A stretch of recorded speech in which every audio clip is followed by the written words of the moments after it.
Assalamualaikum warahmatullahi wabarakatuh. Gimana kabar teman-teman hari ini? Sehat selalu kan? Alhamdulillah. Kembali lagi di channel Penabur Misteri. Untuk kali ini, aku akan membawakan sebuah cerita yang berjudul Kebaya Maut, yang diambil dari akun Twitter Om Ras. Oke, gak pakai lama, kita langsung ke ceritanya. Cus. Летели бом, закрой глаза скорее. Кто-то ходит за окном и стучится в дверь. Juli 1987. Seorang gadis cantik sedang dirias oleh seseorang. Wajahnya yang sudah cantik semakin bertambah cantik ketika dirias sedemikian rupa oleh tukang rias pengantin tersebut. Masita, gadis berusia 13 tahun itu akan segera ditatai, akan disandingkan dengan seorang laki-laki berusia 30 tahun yang juga merupakan juragan sawah yang sangat kaya di desa tersebut. Ma, rengek Masita pada seorang wanita berusia 30 tahunan yang baru saja masuk ke dalam kamar untuk melihat Masita. Ma, saya lapar, rengek Masita. Tanpa banyak bicara, ibunya Masita langsung keluar dan berjalan ke dapur. Di sana ia menyediakan sepiring nasi dan telur rebus untuk Masita. Lalu membawanya ke dalam kamar dan menyerahkan sepiring nasi dan telur rebus tersebut pada Masita. Ayamnya mana, Ma? Tadi saat aku mandi, banyak sekali kulihat masakan-masakan yang enak-enak di dapur, ucap Masita. Hus, dikasih telur rebus juga sudah untung tak? Coba Mama dulu, hanya makan dengan garam. Biar babatmu itu tidak mengganggu pernafasanmu. Nanti kalau kau banyak makan, perutmu akan besar dan susah bernafas. Masita yang memang masih anak-anak itu pun hanya bisa tertunduk dan menghela nafas. Lalu ia mulai menyuap nasi dan telur rebus yang tadi diberikan ibunya. Bunyi tabuhan gendang pun mulai terdengar. Sebentar lagi Masita akan diarak dan akan ditatai, akan disandingkan di pelaminan bersama juragan sawah. Namun baru saja akan keluar kamar, Masita tiba-tiba terjatuh dan tak sadarkan diri. Awalnya orang-orang mengira Masita hanya pingsan biasa. Namun setelah dicek oleh tetua yang ada di rumah itu, kenyataan yang begitu sangat mengejutkan. Masita sudah tak bernyawa. Acara yang awalnya meriah, kini seketika menjadi sunyi dan sebagian orang masih tak percaya dengan berita tersebut. Namun apalah yang bisa kita lakukan jika Tuhan sudah berkehendak lain? Ayah dan ibu Masita menangis terisak-isak di samping jasad anaknya. Nenek Iru yang merupakan nenek kandung Masita menyalahkan kedua orang tua Masita yang terlalu bodoh mengambil keputusan setelah diiming-imingi oleh juragan sawah dengan uang dan harta agar mau menikahkan Masita dengannya. Kebaya putih yang indah masih melekat di tubuh mungilnya Masita. Dan saat kebaya itu dilepas, orang-orang yang tadinya akan membersihkan jasad itu dibuat kaget. Karena bagian perut dan punggung Masita membiru. Orang-orang pun mulai bertanya-tanya, ada apa dan kenapa? Namun tak ada satupun yang bisa menjawab. Begitu juga dengan orang tua Masita. Apa mungkin karena babatnya terlalu ketat? Tanya seseorang. Orang-orang pun mengangguk dan mengiyakan Kemungkinan penyebab biru-biru dan memar-memar di tubuh Masita adalah bekas babat yang terlalu ketat. Singkatnya, proses memandikan jenazah pun dilakukan. Anehnya, saat disabun, kulit tubuh Masita terkoyak dan tanggal. Kejadian demi kejadian yang sangat aneh pun dirasakan oleh satu persatu dari yang memandikan hingga yang mengafani. Darah segar mengalir dari bekas daging yang tanggal tadi. Dan pada saat akan dikafani, hidung Masita yang akan disumpal dengan kapas itu pun tiba-tiba terasa bernafas. Akan tetapi saat mereka semua mengeceknya satu persatu, tidak ada pergerakan ataupun hembusan nafas dari jasad Masita. Aneh. Apakah matinya wajar? Atau ada sesuatu di balik ini semua? 3 hari setelah pemakaman, gangguan dan teror mulai dirasakan oleh si perias pengantin yang beberapa hari lalu sudah merias Masita. Setiap malam bau busuk menyengat selalu tercium di sekitar rumahnya. Dan sering juga gangguan berupa pintu yang diketuk dari luar secara berulang-ulang kali. Namun saat pintu dibuka, tak nampak seorang pun yang di sana. Baju kebaya bekas dipakai oleh Masita itu pun bisa berpindah-pindah tempat. Yang awalnya diletakkan di dalam lemari, tiba-tiba saja tergantung di depan pintu kamar. Kubaya itu merupakan milik juragan sawah yang tak mau lagi mengurusnya setelah Masita meninggal dalam keadaan masih memakai kubaya. Karena terus-menerus mendapat teror dan gangguan-gangguan gaib, perias pengantin itu mulai menyadari penyebab itu semua adalah baju kebaya tersebut. Lalu tepat di hari ke-6, perias pengantin langsung menyerahkan kebaya yang pernah dipakai oleh Masita pada ibunya. Namun saat menyerahkan kebaya itu, ia tak mengatakan apapun selain, "Saya tidak pantas merawatnya, Bu." Lalu ia beranjak pergi. 2 hari setelahnya, ibunya Masita dikabarkan meninggal di dalam rumahnya sendiri dengan keadaan tubuh yang membiru.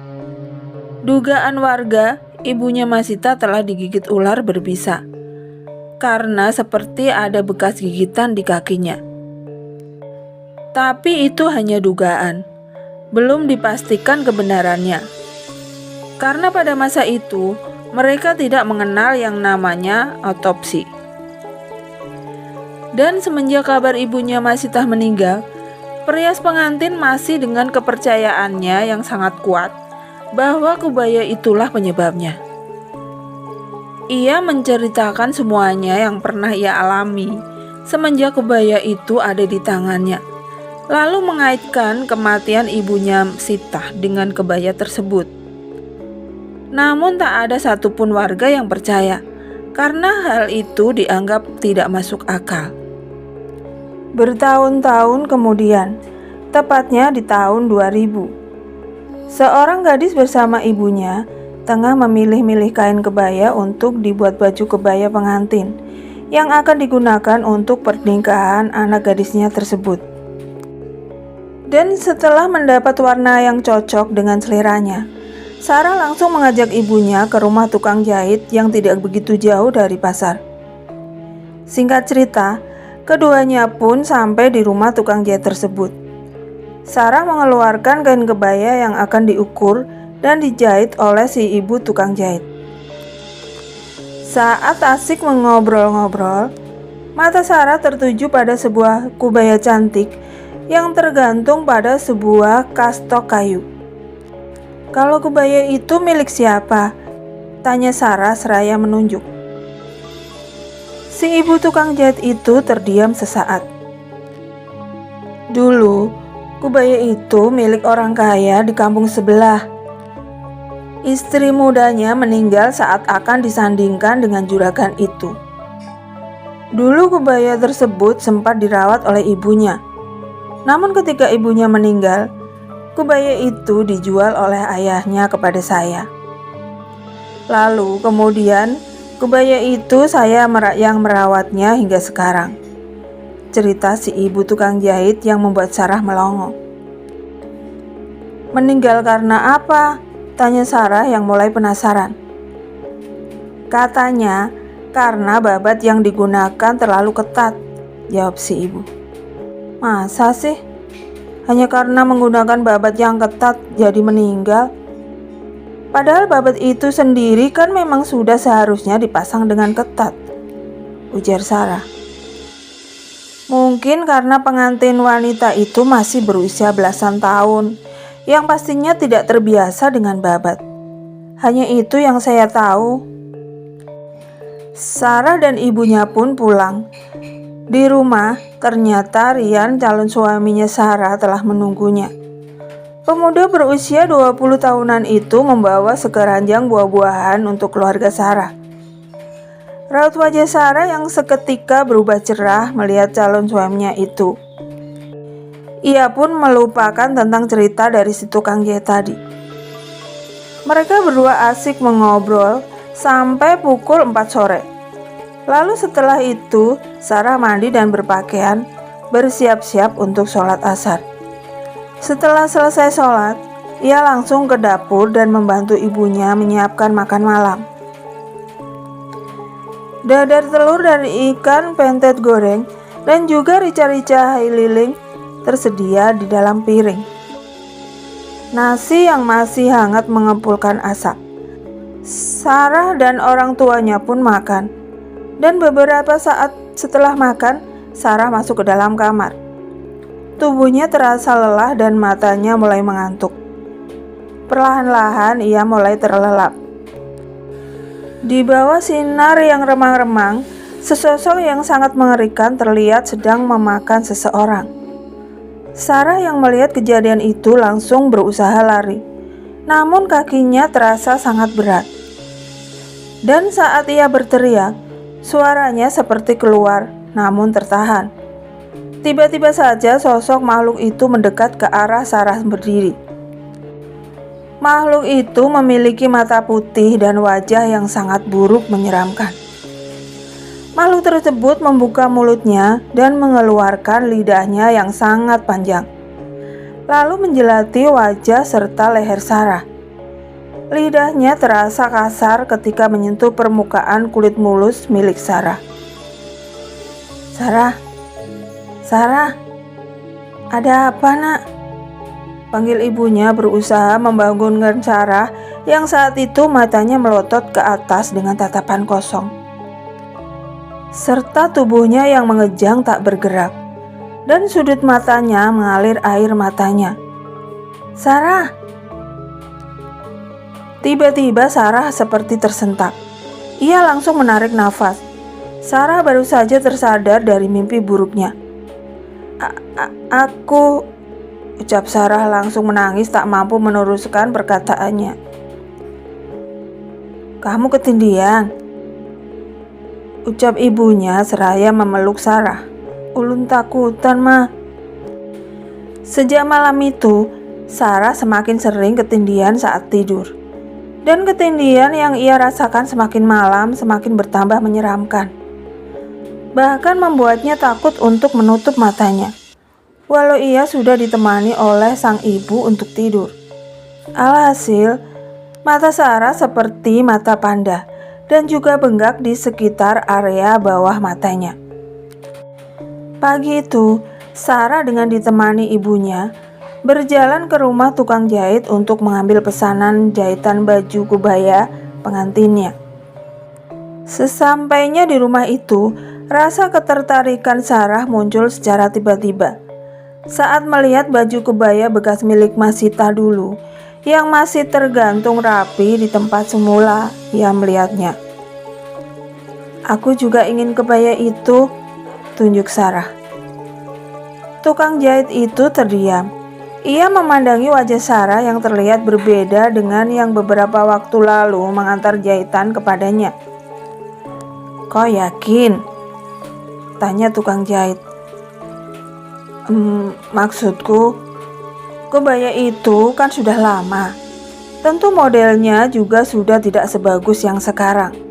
Sambungnya lagi. Aku mau itu, ujar Sarah kasar. Melihat ada hal yang janggal, si tukang jahit tersebut lantas tidak berani menolak permintaan Sarah dan langsung berjalan ke arah kebaya yang ditunjuk Sarah tergantung.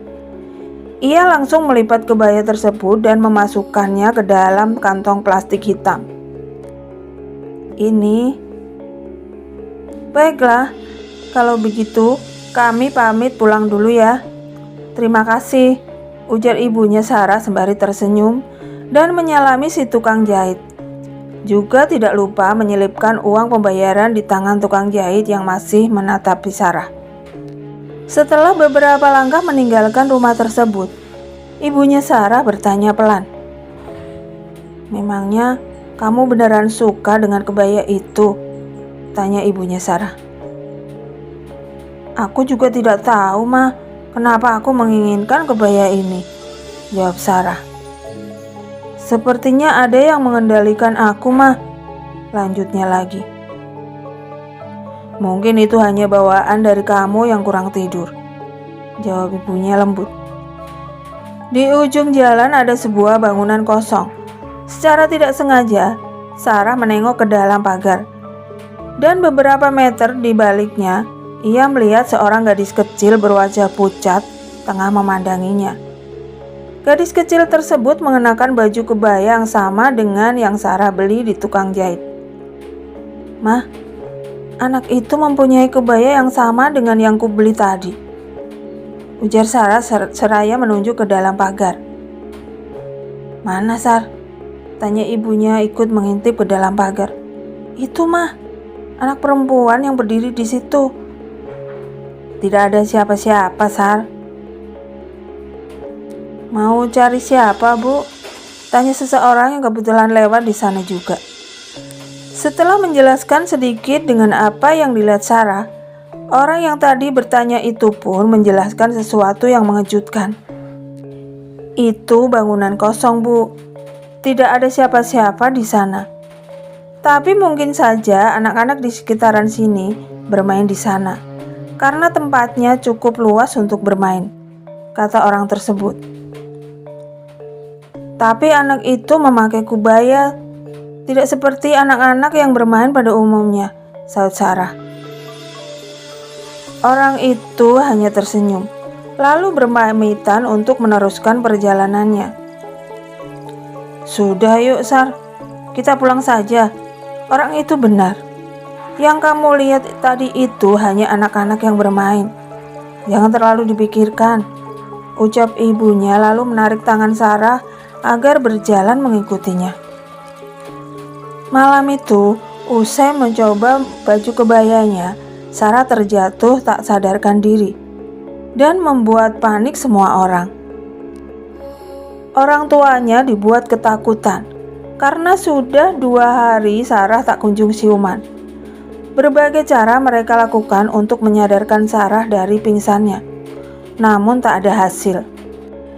Rian juga tak kalah khawatirnya melihat keadaan calon istrinya yang beberapa hari lagi akan segera resmi menikah dengannya itu pingsan dalam waktu yang sangat lama, yakni sudah 2 hari.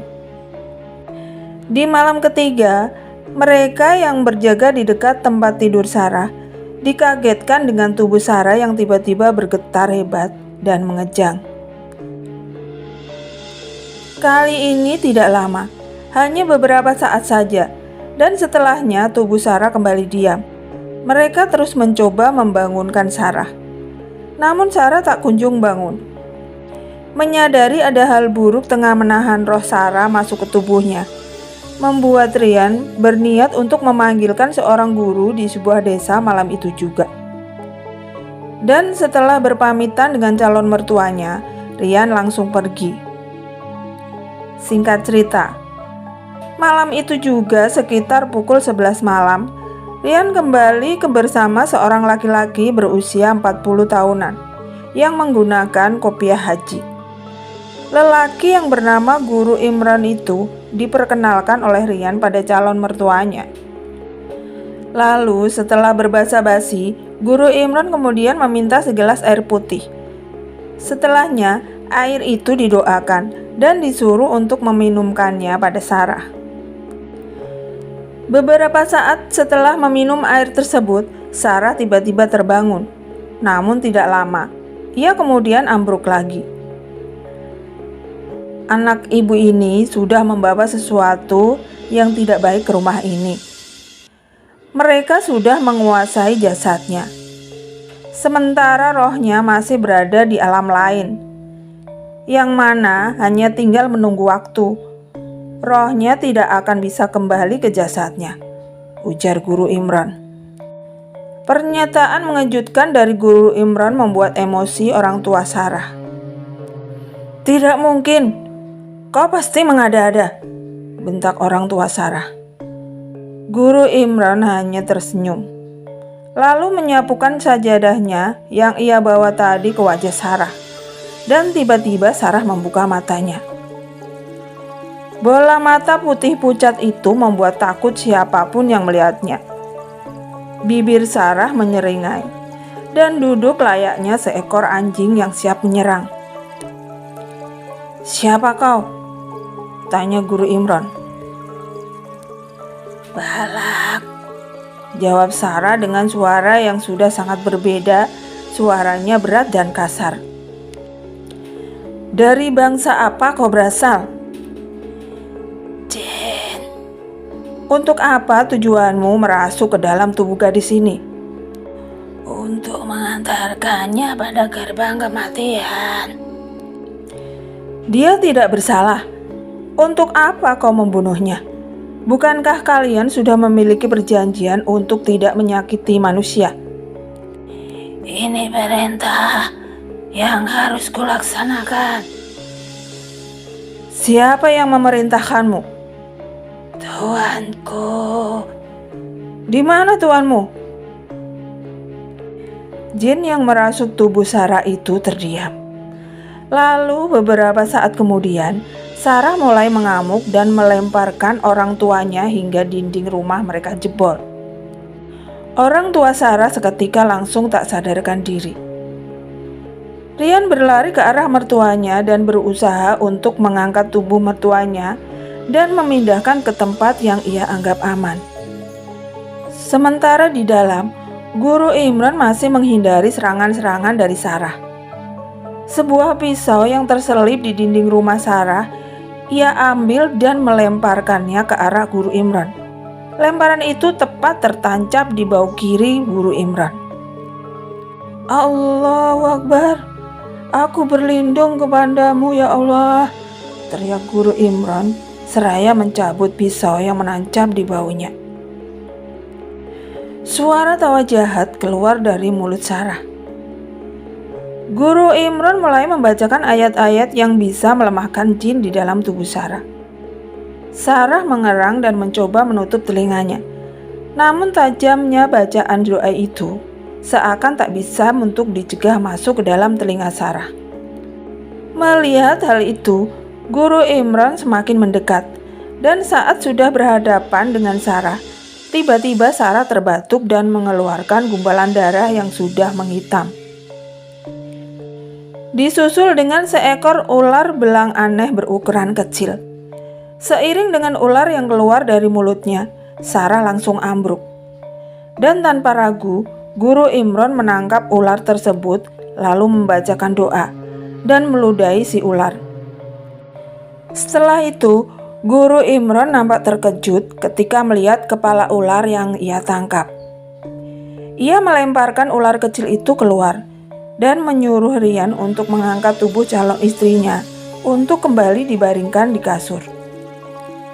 Sementara itu, Guru Imran langsung berjalan menuju ke arah dapur untuk membersihkan tangannya dan juga mengambil segelas air putih. Ia memberikan air tersebut pada Rian untuk diminumkan ke Sarah.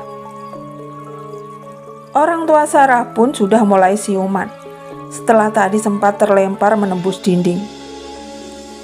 Nak Rian, saya permisi dulu. Ada sesuatu yang harus diselesaikan malam ini juga. Demi keamanan gadis itu, supaya tidak dirasuki oleh jin lagi, ujar Guru Imron seraya melangkah pergi. Dari jendela yang mengarah keluar rumah, Rian melihat langkah kaki Guru Imron sangat tergesa. Mungkinkah Guru Imron akan menemui orang yang telah mengirimkan jin itu pada Sarah? Pikir Rian. Hatinya bimbang. Ia bingung harus bagaimana. Sebenarnya, Rian sangat ingin mengetahui dan menanyakan pada si pelaku yang telah mengganggu Sarah. Apa maksud dan niat serta tujuannya sampai tega membuat Sarah seperti itu? Sebaiknya kau temani Guru Imron, Yan. Beliau sudah membantu kita. Takutnya terjadi sesuatu yang tidak diinginkan. Setidaknya kalau kau ada di sana, bisa membantu beliau, ucap ibunya Sarah yang berjalan dengan tertatih-tatih. Baiklah, saya titip Sarah ya, Bu, ucap Rian seraya berjalan keluar. Saat sudah berada di luar rumah, Rian mengambil sebuah parang miliknya yang ia sisipkan di bawah rumah Sarah. Lalu setelahnya, Rian berlari untuk mengejar Guru Imron yang sudah berada jauh di depan. Awan hitam di langit malam membuat jalanan sepi itu semakin menyeramkan. Langkah demi langkah Rian begitu tergesa. Suara binatang malam beradu dengan suara kodok yang terus bersaut-sautan. Rintik-rintik hujan mulai turun membasahi baju Rian, bercampur dengan keringat dingin yang sedari tadi sudah bercucuran. Tidak jauh di depannya nampak bayangan Guru Imron. Rian terus berusaha mengejarnya. Hingga beberapa saat kemudian, ia melihat Guru Imron tengah berhadapan dengan seorang laki-laki yang tidak memakai baju dan memiliki sebilah parang panjang di tangannya. Keduanya saling tatap. Lalu sesaat kemudian, si lelaki yang tak memakai baju itu pun langsung menyerang Guru Imron dengan menebaskan parang panjangnya ke arah Guru Imron. Namun untungnya serangan itu berhasil beliau hindari. Perkelahian itu masih terus berlanjut dan Guru Imron masih pada posisi menghindar tanpa ingin membalas serangan dari lawannya, meskipun kesempatan membalas sangat banyak. Bertaubatlah selagi ada kesempatan, ujar Guru Imron masih tetap menghindar. Rian yang sedari tadi melihat di kejauhan akhirnya mendekat dan menampakkan diri, yang membuat Guru Imron gagal fokus pada perkelahiannya.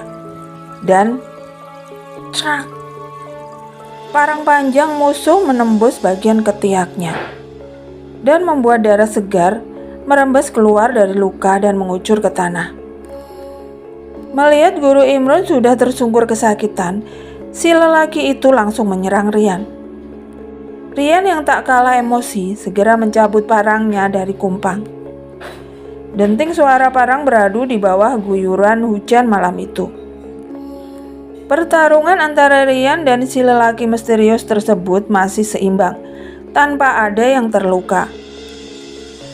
Hingga beberapa saat kemudian, si lelaki tersebut meludahi wajah Rian dan seketika penglihatannya menjadi buram. Dan dalam keadaan seperti itu, si lelaki misterius dengan mudah menebas punggung Rian dengan parang. Namun untungnya Guru Imron menolong Rian dengan cara mendorong si lelaki hingga jatuh. Dan untungnya luka yang sempat ia ciptakan di punggung Rian tidak terlalu parah. Guru Imron segera menyapu wajah Rian dengan tangannya dan seketika penglihatannya kembali normal.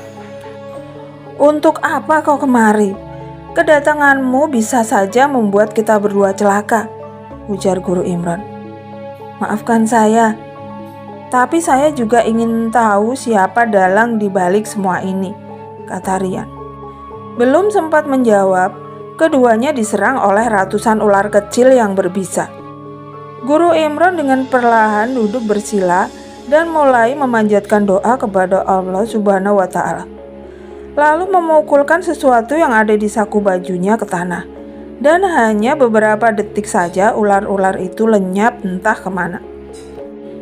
Tidak jauh dari mereka terdengar suara si lelaki misterius mengumpat marah pada Guru Imran yang berhasil melawan sihirnya. "Bertobatlah juragan, hartamu tidak akan kau bawa mati. Berhentilah mengejar harta dunia dengan cara menumbalkan gadis-gadis itu," ujar Guru Imran. "Diam kau setan keparat. Apa kau tidak sadar bahwa kau pernah berhutang nyawa padaku?" bentak si lelaki misterius. Guru Imran tersenyum. Ia memegangi bagian ketiaknya yang terluka, lalu berjalan ke arah suara si lelaki misterius. "Jika kau menganggapnya seperti itu, baiklah juragan. Aku akan membayar hutangku padamu malam ini juga," ujar Guru Imran. "Bangsat!" teriak si lelaki misterius dalam kegelapan. Suara perkelahian kembali terdengar. Rian berusaha bangkit dan berlari ke arah perkelahian Guru Imran dan si lelaki misterius. Tak lupa Rian juga membawa parangnya. Dan di saat ada kesempatan, ia akan membunuh si lelaki misterius tersebut. Dan di saat Guru Imran sudah terpojok karena luka di ketiaknya ditekan begitu keras oleh si lelaki misterius. Saat itulah Rian mengayunkan parangnya tepat di leher belakang si lelaki misterius. Namun saat parang milik Rian mengenai belakang leher lelaki itu, tak terjadi apa-apa. Jangankan putus, luka sedikit pun tak tampak sama sekali. Malah lelaki misterius itu nampak sangat marah pada keberanian Rian. "Dia kebal. Tancapkan ujung parangmu ke tanah dan ludahi 3 kali. Tusuk-tusuk bagian kakinya, Rian," ujar Guru Imran masih berusaha menahan si lelaki misterius. Dengan tergesa, Rian langsung melakukan seperti apa yang diperintahkan oleh Guru Imran tadi. Dan cerak! Darah muncrat dari bekas tebasan parang Rian di bagian kaki si lelaki misterius. Laki-laki itu ambruk dan terkapar melemah. Tubuhnya yang tadi terlihat gagah, perlahan-lahan mengeriput. Hingga wujud aslinya nampak, seorang laki-laki tua keriput terbaring lemah di tanah.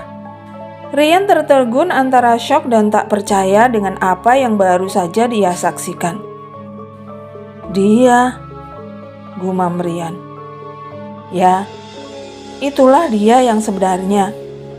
Dulu saat aku masih kecil, ayahku yang juga seorang guru ngaji terbunuh karena sudah mengagalkan penumbalan seorang gadis belia, yang akhirnya membuat wajahnya makin menua dan sawahnya gagal panen selama 3 tahun berturut-turut.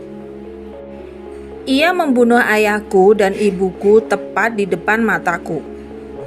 Tapi entah kenapa, dia membiarkan aku hidup.